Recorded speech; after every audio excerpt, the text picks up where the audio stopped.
ito na yung luto na beef na sirloin na pinrito natin, tapos nilagay natin sa pressure cooker for 5 minutes. Ayun guys, oh, ang lambot na niya.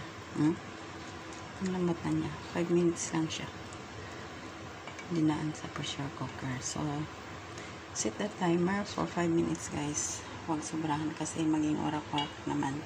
At least yan, oh. Nakabind pa yung kanyang cells. Oh, ayan. Pwede mo pang hawakan. So, hatiin ko to. Ang kalahati ihalo sa beef and broccoli. Yung isa, haluan ng capsicum. Tsaka itong red onion na fried. Tapos may konting sauce. So, yung sauce na yan, yan ang gagamitin natin.